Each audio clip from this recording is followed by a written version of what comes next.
Hello, this is Pete Burns of Dead or Alive, and this is our new album, Mad, Bad and Dangerous to Know, and we're going to play you some tracks from this, and I'll be telling you a little about myself, and it's on Epic Records. Dead or Alive came together probably about 7 years ago, really. We've had quite a long history, and just the lineup has evolved over the last, as I say, 7 years. This lineup has been together probably about 3.5 years, because it's the most steady musical lineup that we've had. The way that we came together and the reason for the band was just that in my hometown of Liverpool, I was constantly encouraged by promoters to form a group, because there was a lot of successful Liverpool groups like the Teardrop Explodes and Echo and the Bunnymen, and I wasn't actually doing anything, and I didn't even have any desire to be a singer or a musician. But as I say, club promoters up there more or less prompted me into becoming a musician and working with other more experienced musicians, and it just evolved from there. When we go into studios and things, I usually don't ever have lyrics or only the loosest of choruses. It's just a process of I have to actually lie until somebody will put me in a recording booth, and then I just make it up from there. And once I've done it once, it stays exactly like that. Completely ad-lib the lyric when I'm in the recording booth.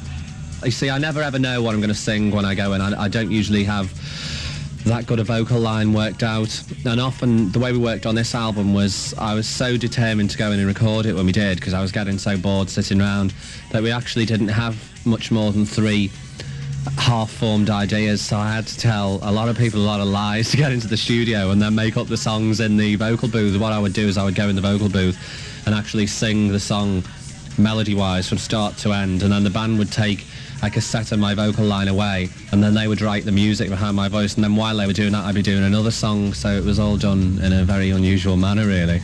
I'm sorry to say, but it does quite honestly apply to all of our songs, yeah. We work in quite an unconventional way, and I think if you asked a lot of bands about it, if they could explain themselves more clearly, I think you'd find that some people actually do it, but because it's such an unconventional method of working, people don't like to say that's how they do it, because it's very hard to convince people that it can work that way.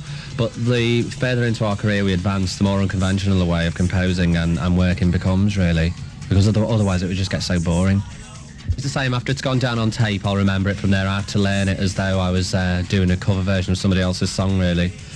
The effect that Dead or Alive's 18-month breather had on this album is that we became almost fussier and fussier about the standard of song that we did. We were actually working through most of the 18 months we seemed to have disappeared. We were in and out of the studio. We were in 1 week and not in for 2 weeks, and we just kept checking back everything that we'd done. We just had to really think about what we wanted to put out to represent us. On the excitement of success, it's very easy to go along with everything. There's money being waved at you, there's offers, there's all the excitements and the glamour, and the more successful a band becomes, the more being a musician gets in the way. You can spend your life on planes, you can spend your life in flashy hotels in the back of limousines, and the mere business of being a musician, which is what put you there, becomes a real inconvenience. So what those 18 months that we disappeared for enabled us to do was go back to our roots almost, without being pretentious, and that's just live normal everyday lives. In my hometown of Liverpool, when I used to very rarely go to clubs actually, but it was just club promoters spotted me on the street and they used to just tell me to get a band together. So I did. Of course, all that was a long time ago, and we're talking about now, and this is the new single, Brand New Lover. I want surprises. I want surprises.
Queen Nature, darling, was too hot to swallow. Okay, that was Brand New Lover, and the way that that song actually did come about was the way that we write songs. Were quite inspired by country and western melodies. The way that the band compose music is we base everything on a country and western theme because they're the best melodies, and once you've written a good melody you can transfer it to any style.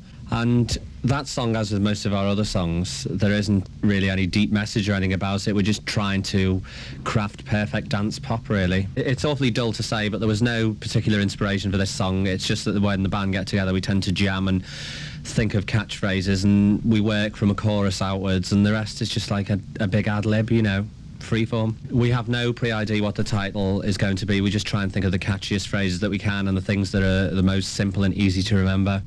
This is Pete Burns of Dead or Alive. It's on Epic Records.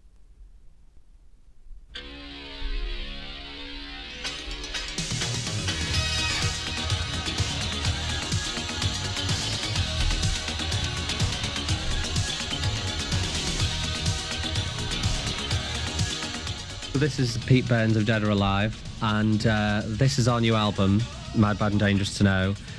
Musically, everybody has a hand in writing the songs. When it comes down to choruses, catchphrases, it's usually down to just me, because I find it very hard to interpret anybody else's idea of what I should be singing. If you only knew, I have no idea at all, and no idea at all of what I do. And that is why, productively, we only work in spurts. We're not a very prolific band. We'll write 20 songs and we'll throw away 10 of them. And we have a very tough process of what is approved. It's got to be memorable as far as I'm concerned, not just for a financial thing. The longer I've been in the music industry, the more I realise performers and things get more and more pretentious and try and become really arty. And by that process, you're alienating your audience. It's just pretense and brushing your own ego, really. So we try and keep things really simple. The more complicated a song becomes, the more likely it is to be thrown in the bin. I think the only thing that gives me ideas to write about or to say ad-lib lyrics about is the fact that I've listened to a lot of pop music over the years, right back from when I was a child. I've listened to records like the Everly Brothers right up until the success of people like Blondie with records like Denis Denis, and those things always really inspired me because they were so simple and almost childish, you know. That's the only inspiration that I have from the pop music that I've heard over the years. You know, I'd never want to write about anything political because I don't think it's really fair to put your complaints to music. People just don't want to hear it, you know. Without being too derogatory about our own music, I just want to write things that people just don't have to analyse. What you hear is exactly what it is. It's just so simple and on the surface. Every album's a progression. We hope to progress with every album.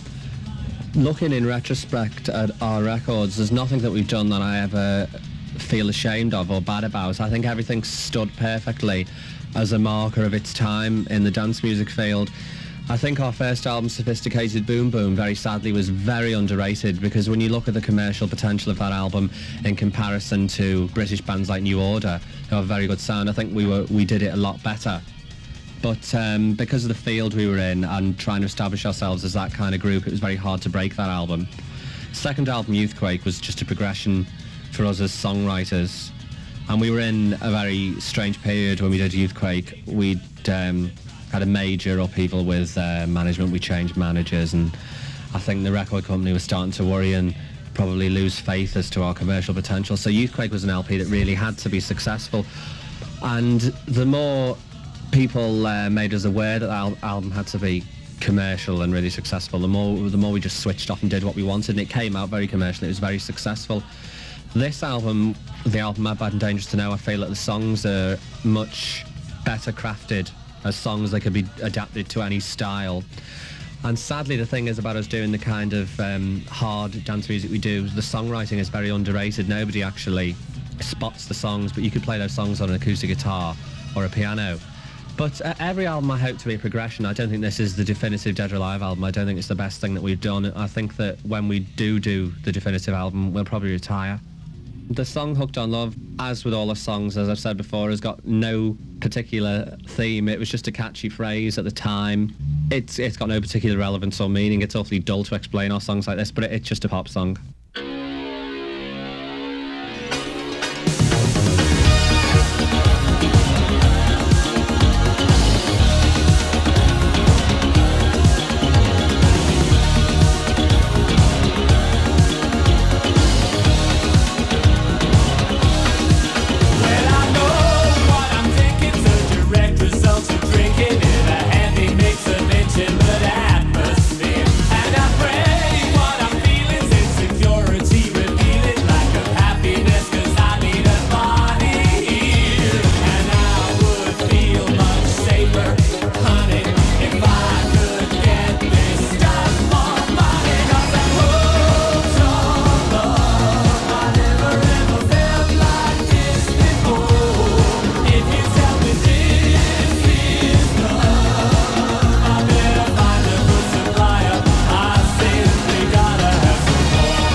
That's Hooked on Love from our album Mad, Bad and Dangerous to Know on Epic Records.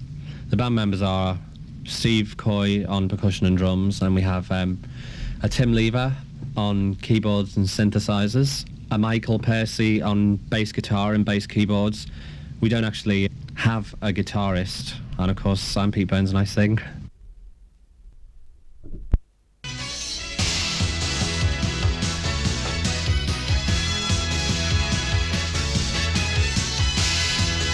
So this is Pete Burns of Dead or Alive, and this is our new album, Mad, Bad and Dangerous to Know. The reason that people try to say that dance music is dead, the people who usually say things like that are the blasé people who are sick and tired of going to nightclubs, really. I think that music that started in the clubs is constantly finding a new audience, because clubs always have new audiences, and there's a whole generation of kids out there who can't go to clubs, so when they hear it, it's a new sound to them. We've never really thought about being in the mainstream. No matter what happened to me or what might happen in the future, be it bankruptcy or debtor's prison, I would still want to make dance music. It's what amuses me. Even if I had to take a job and do it part-time, I actually like to make dance music. I also think that we're really very good at fusing dance with a pop sensibility. I absolutely loathe ballads.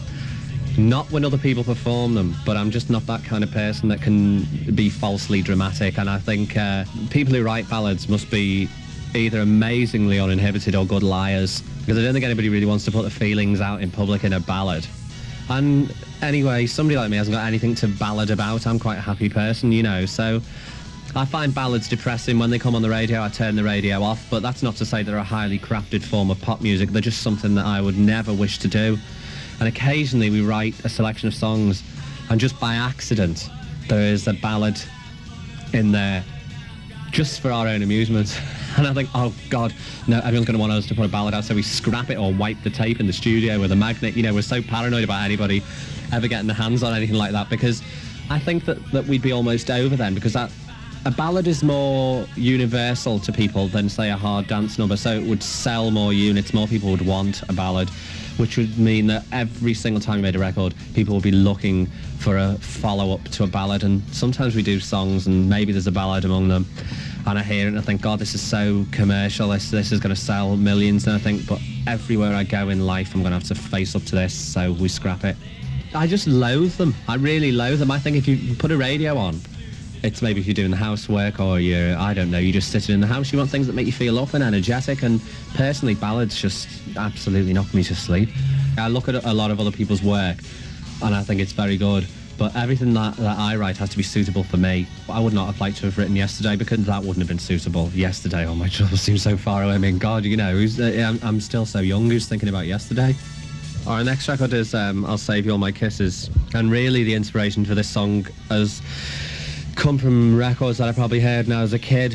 Records like, I think it was called Sugar Pie Honey Bunch, I don't even know who it was by, and a lot of bouncy Tamla records that I heard as a kid, because I had an older brother that used to play a lot of music like that around the house. And I find now, listening back to a lot of old records from, like, say 1963, 64, when I was actually too young to operate a record player, but I'd hear them. I now often buy those records for nostalgic reasons and listen to them, and I can often see a lot of my influences in them. That song is really just my interpretation of a bit of nostalgia for records from that era of Tamla beat records. I'll Save You All My Kisses.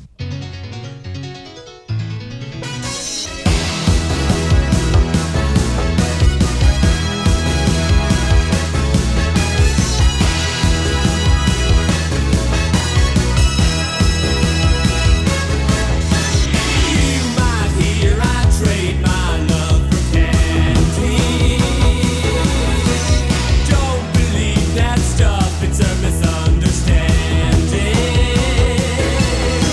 Why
sitting by my side. There's not much I wouldn't do if I could save all of my kisses just for you.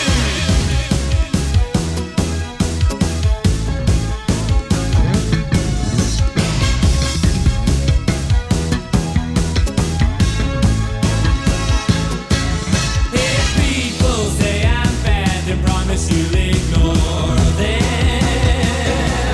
My kisses are exclusive, no one can afford them. All the big thrills in life, I have found them in you. Nobody else can do the things that you do. I'll save you all my kisses.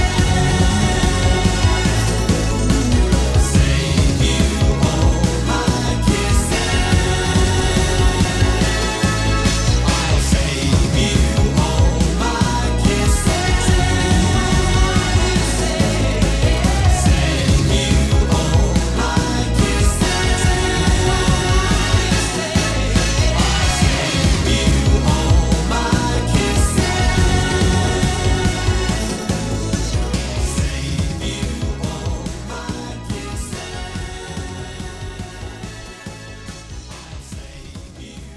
my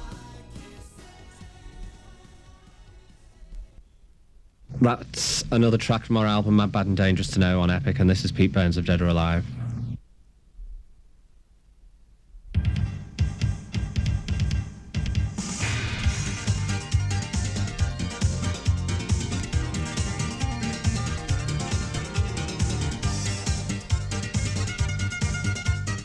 This is Pete Burns of Dead or Alive, and this is our new album, Mad, Bad and Dangerous to Know. Growing up in Liverpool, when I grew up, it was not a poor city. It was actually fairly affluent, even during the late 70s. It just has gone downhill all of a sudden. The thing that is so good about Liverpool is that with unemployment being on such a large basis, and there's so many problems, and there's so many drug problems, and there's so many problems in that city, that young kids who have got any sense have to channel their energies in a positive direction. Education these days, I feel, is useless in cities like Liverpool because there are no jobs for the kids to get when they come out of school. What's the point of staying around getting your O-levels if you're just going to be unemployed and intelligent? So what it did for me was I realised very quickly that I didn't fit into the normal format of adolescent intellectuals. I just wasn't interested in school, so I opted out at 14, and I've drifted in and out of the club scene and ended up in a group, and now of course I'm comparatively wealthy to what a lot of the population are. And what Liverpool does for kids is, if they've got any sense, they tend to concentrate on music and the musical heritage, which is the Beatles loom so largely over young musicians' heads, although I don't feel it's been a particular influence to me because that wasn't the music that I listened to as a child. I was not that aware of the Beatles. It's only now when people hear I come from Liverpool, they ask me about the Beatles. I don't even own a Beatles album. But the good thing about Liverpool is kids feel driven to become musicians or artists, and there are a lot more creative musicians and artists in Liverpool than there are in a city like London, because people in London take it all so for granted. But in Liverpool, they're hungry, and I think being hungry is a very good thing for certain people. So I did not have a hard time growing up there. It's just that as I became more and more successful, there was a point in my career where I was almost mega successful. I seemed to be in the top 3 of the charts in some country in the world every week. And of course this alienated a lot of people in Liverpool who had left behind, ex-band members and everything, and there was a lot of bad feeling there, so I just couldn't live among that negativity, so I left. I don't think it's a bad place for somebody to grow up and learn to be a musician, because you got all the time in the world and also all the desperation in the world. I should think that I'm really proof that if I can do it, anybody can do it, because there's nobody works in a more unconventional manner than I do, and there's also nobody who's more difficult to work with than I am, or as moody as I am, so anybody can do it. It's just that if those kids actually have a dream, they should actually believe in it and follow it through. I didn't even have a dream to follow through. I just tumbled through. As I say, I've been a musician for 7 years, and I woke up one day and I was number one. You know, it never seemed like a particularly hard struggle or hard graft. 7 years seems like it was 7 minutes to me. When I first formed a group, it was called the Mystery Girls, and it was with somebody called Julian Cope, who's now in the Teardrop Explodes. I had the biggest band full of egos, because every musician I had in that group went on to be a successful frontman. And I'd never even sung before, and we were rehearsing in somebody's basement and I didn't even have a microphone, so I didn't know. It was in the punk era when anything goes, so you didn't really care. And we got booked for a gig, and we really needed some money, so we went and did the gig, and I got a microphone. For the first time, I heard myself coming out through monitors, and it was really not bad. So I didn't learn to sing. It was just very, very easy for me to do. If it wasn't easy, I'm such a lazy pig, I wouldn't do it. This track is Something in My House. It's off the LP Mad, Bad and Dangerous to Know on Epic Records.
I want surprises. I want surprises.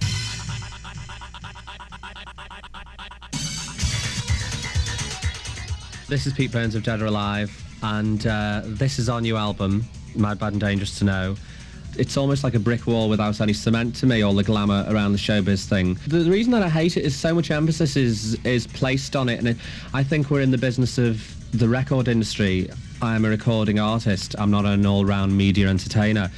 And when you look like I do, people put pressure on you to become a bit of an all-rounder, and the records diminish and become a very small part of it. And of course, your records get worse and worse. People come to love you as a personality. But that wears thin, and then you've got nothing to fall back on. Your records are bad, and I don't think you get that many chances with the standard of your songs and records. People just dismiss you as a pop personality, and there's so many casualties of that have served as examples.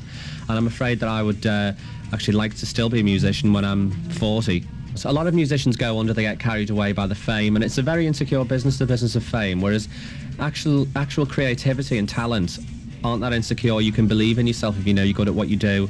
But being famous, it's so transient and it's so fickle, and it's also so embarrassing. It invades your everyday life, and that really is the side of it that I hate. I can see so many examples before me that have fallen by the wayside.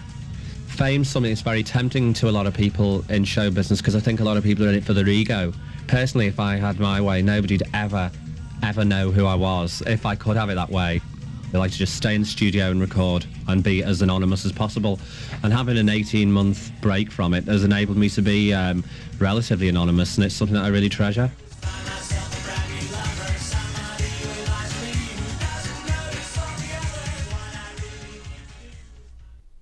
I want surprises. I want surprises.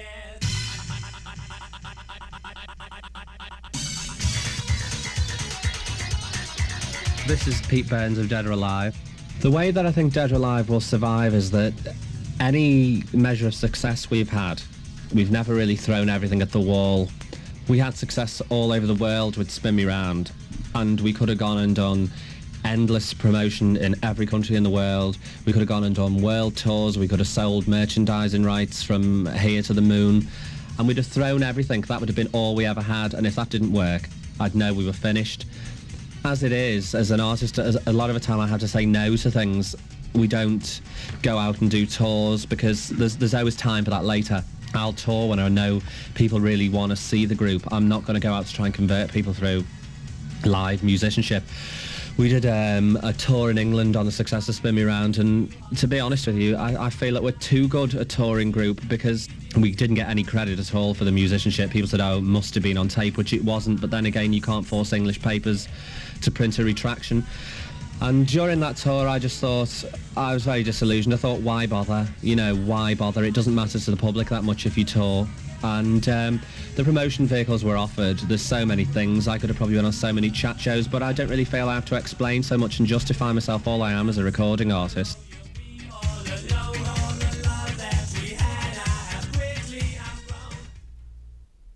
I want surprises. I want surprises.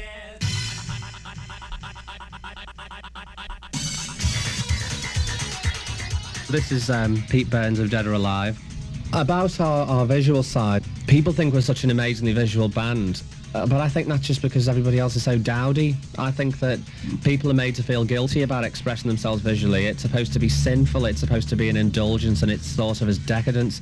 I think that really is a pile of rubbish. No matter what I did in life, I would always look like this. It's nothing to do with the representation of Dead or Alive. And as Dead or Alive become more successful and everybody's looking for something to market you by and they start putting the emphasis on clothes, the more I'll just wear tatty old jeans and not bother, because I never want to feel confined in one area. I never want to be sold as a fashion group. I never want to be sold as some weird underground group. We're just a group of musicians. So I've looked like this for a very long time, and I've lived a lot of my life in private and really not been bothered, and I don't see the fact that I make a few records that sell a few million that it should change anything. I do get very resentful over invasion of privacy.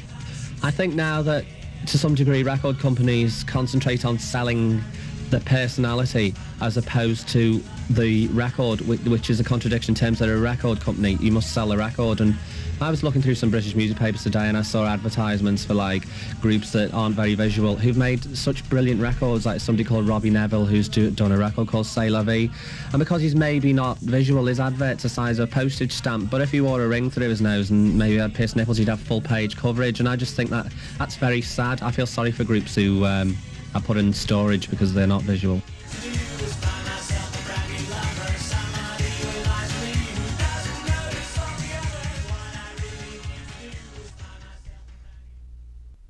I want surprises. I want surprises.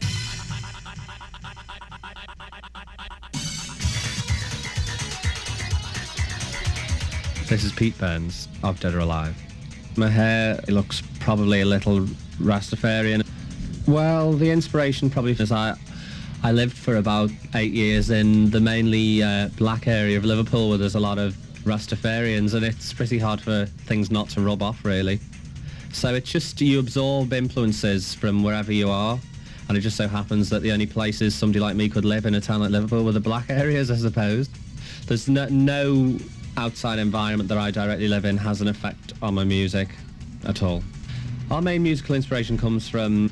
I heard a Donna Summers record years ago called I Feel Love, and it was at the time of all the punk music, and I really didn't like any of the punk music. I could not see anything to do with it, although I probably looked like a punk at the time. And I used to think this is the record that I really wish I'd made this record. And then a guy called Sylvester made a record called You Make Me Feel Mighty Real. That was just my dream, to make music like that, to make disco music. And through various incarnations of Dead or Alive, everything was a stepping stone to making this sound. I had musicians in the early days who weren't able to make this kind of sound, so that didn't bother me too much. I wanted to make a few records, make some money, get some new musicians, and everything was just a stepping stone to this sound. But of course it was influenced by things like Sylvester and, say, Donna Summer and other pop records. I've fused the ideas that I liked.